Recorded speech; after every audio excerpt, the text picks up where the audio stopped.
ನಮಸ್ಕಾರ. ಈ ವಿಡಿಯೋದಲ್ಲಿ ನಾವು ಇವತ್ತು ಹಸ್ತ ಸಾಮುದ್ರಿಕ ಶಾಸ್ತ್ರದಲ್ಲಿ ಹಸ್ತದಲ್ಲಿರುವ ಮೀನಿನ ಚಿಹ್ನೆ ಬಗ್ಗೆ ತಿಳಿಸಿಕೊಡ್ತೇವೆ.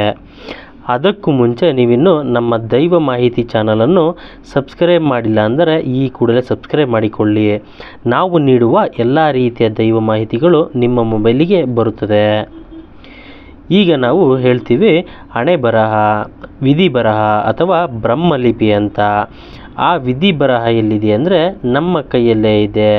ಹಾಗೆ ಮೀನಿನ ಚಿಹ್ನೆ, ಈ ಮೀನಿನ ಚಿಹ್ನೆ ಕೇತು ಪರ್ವದ ಮೇಲಿರುತ್ತೆ. ಕೇತು ಪರ್ವ ಎಲ್ಲಿ ಬರುತ್ತಪ್ಪ ಅಂದರೆ ಹಸ್ತದ ಕೆಳಭಾಗದಲ್ಲಿ ಬರುತ್ತೆ. ಈ ಮೀನಿನ ಚಿಹ್ನೆ ಇದ್ದರೆ ನಿಮಗೆ ಏನು ಫಲ ಸಿಗುತ್ತೆ ಅಂತ ಈ ವಿಡಿಯೋದಲ್ಲಿ ಸಂಪೂರ್ಣವಾಗಿ ತಿಳಿಸ್ಕೊಡ್ತೀವಿ. ಹಾಗೆ ವಿಡಿಯೋವನ್ನು ಎಲ್ಲೂ ಸ್ಕಿಪ್ ಮಾಡದೆ ಕೊನೆ ತನಕ ನೋಡಿ. ಈ ಮೀನಿನ ಚಿಹ್ನೆ ಇರತಕ್ಕಂಥ ಮನುಷ್ಯ ಬಹಳ ಅದೃಷ್ಟವಂತನಾಗಿರ್ತಾನೆ.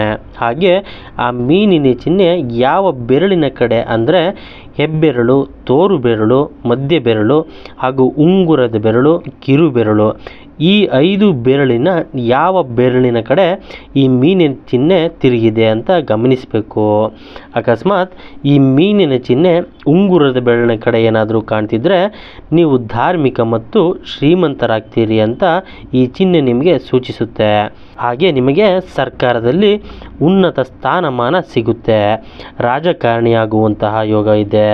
ಹಾಗೆ ಸರ್ಕಾರದ ಎಲ್ಲ ತರಹದ ಅನುಕೂಲಗಳು, ಪಿತ್ರಾರ್ಜಿತ ಆಸ್ತಿಗಳು ಸಿಗುವಂಥ ಯೋಗ ನಿಮಗಿದೆ.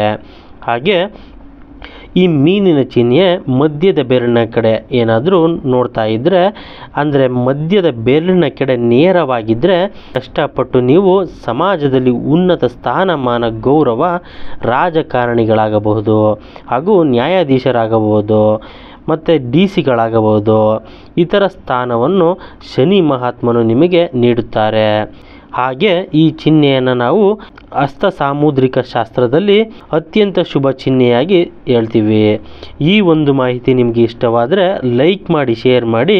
ಮತ್ತಷ್ಟು ವಿಡಿಯೋಗಳಿಗಾಗಿ ನಮ್ಮ ಚಾನಲನ್ನು ಸಬ್ಸ್ಕ್ರೈಬ್ ಮಾಡಿಕೊಳ್ಳಿ.